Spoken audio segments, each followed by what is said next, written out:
آج کل پاکستان کے مختلف شہروں سے بچوں کے لاپتہ ہونے، اغوا کیے جانے اور ان کے ساتھ ظلم و زیادتی کی تشویشناک خبریں سامنے آ رہی ہیں۔ 6 سال کا محمد علی ہے، اس کو چھوڑنا نہیں ہے، پوری گلی میں تک۔ ان حالات کے پیش نظر والدین، سرپرستوں اور گھر کے دیگر افراد میں اپنے بچوں کی حفاظت کے حوالے سے فطری طور پر فکر پائی جاتی ہے۔ آپ سے عرض ہے کہ والدین اور گھر کے دیگر افراد اپنے بچوں کی حفاظت کے لیے روزمرہ زندگی میں کون کون سی ضروری احتیاطیں، تدابیر اختیار کریں اور بچوں کی مناسب انداز میں ایسی تربیت کس طرح کریں کہ وہ محفوظ رہ سکے۔ واقعی حالات میں سے ابھی پچھلے دنوں ایک خبر ذرا مشتہر ہوئی تھی، 6 سال کا بچہ اس کے پڑوسی نے اغوا کیا اور زیادتی کر کے اس کو بیچارے کو، پھر یہ ہوس غالب آتی ہے تو یہ کر لیتے ہیں کہ اب یہ تو بول دے گا سب کو، تو عزت کے لالے پڑ جاتے ہیں، تو پھر یہ کہ اس کو مار دیتے ہیں۔ واقعات ہوتے رہتے ہیں۔ آخر ملزم جو بھی تھا وہ بطور مجرم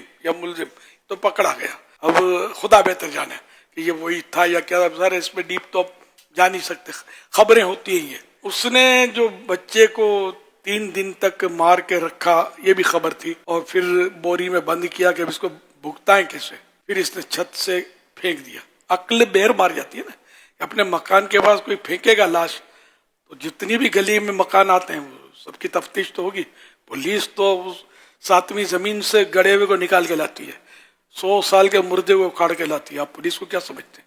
یہ بڑی ٹریننگ ہوتی ہے۔ اگر یہ انصاف کرنے پر آئے تو ایک بھی گناہ کوئی کر کے دکھائے، نہیں کر سکتا، کوئی بھی جرم نہیں ہو سکتا۔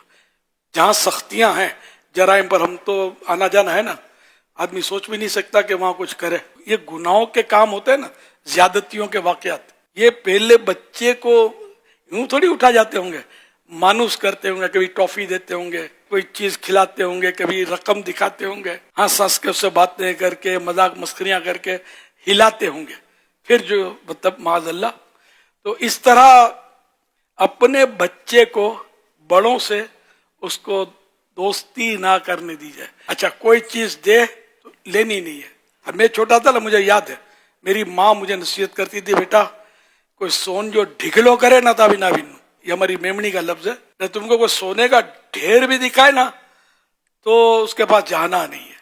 یہ ماں نے رٹا دیا تھا۔ تو اس طرح کوشش کرتے رہے۔ پھر یہ جہاں پڑھنے جاتے ہیں، اب وہ سوزوکی میں آنا جانا یہ سب ہوتا ہے، رسک فیکٹر ہے، لیکن اب اس کا حل تو ہے کہ خود والد ہے یا بڑا بھائی ہے، پڑوسی نہیں، ہاں بھلے کتنا شریف ہو، نیک نمازی آدمی ہے، لیکن وہ چیز جو کرواتی ہے نا، امام غزالی نے لکھا ہے کہ بادشاہوں کو غلام بنا دیتی ہے۔ اس میں کتنا ہی پرہیزگاروں واقعات ہیں اس کے، عابد یعنی عبادت گزاروں کو کس طرح شیطان اس میں پھنساتا ہے اور سولی میں لٹکاتا ہے۔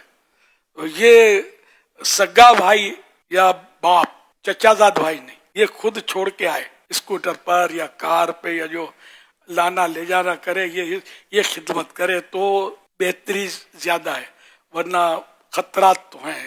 آئے دن بچے اغوا ہو رہے ہیں، جس کا دیکھو ہمارے پاس دعاؤں کے بھی پیغامات آتے ہیں نا، اس میں لاپتہ ہے، دعا کر دیجیے، لاپتہ ہے۔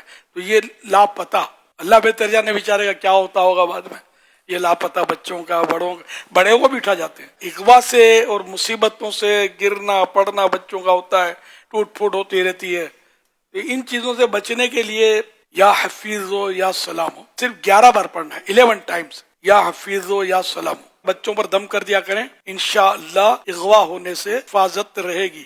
سمجھدار بچہ پڑھ لے گا، یہ جب پڑھ کے گھر سے نکلیں گے انشاءاللہ حفاظت ہوگی۔ نہ بچے کو کوئی اغوا کر سکے گا، نہ بچے کو کوئی نقصان پہنچے گا، نہ گرے گا۔ اللہ چاہے گا تو فائدہ ہوگا، بڑا نکلے تو یہ بھی پڑھ لے، اس کی بھی حفاظت ہوگی انشاءاللہ الکریم۔ تو یہ پڑھتے رہیں۔ پیارے آقا صلی اللہ علیہ وسلم بکثرت ایک دعا پڑھتے تھے، اللہم سلمنی وسلم منی، اے اللہ میری حفاظت فرما اور میرے ذریعے لوگوں کو خیر ہی پہنچے، اچھائی ہی پہنچے۔ یہ دعا کثرت سے پڑھتے تھے۔ اللہ پاک اپنے حبیب صلی اللہ علیہ وسلم کے صدقے میں ہمارے بچوں کی حفاظت فرمائے، بچے بھی اغوا نہ ہوں، بڑے بھی اغوا نہ ہوں، ہم سب کو اللہ پاک محفوظ فرمائے، اور جو ایسا کرتے ہیں اللہ کریم انہیں سچی توبہ نصیب کرے، توبہ کے تقاضے پورے کرنے کا بھی شرف عطا فرمائے، آمین۔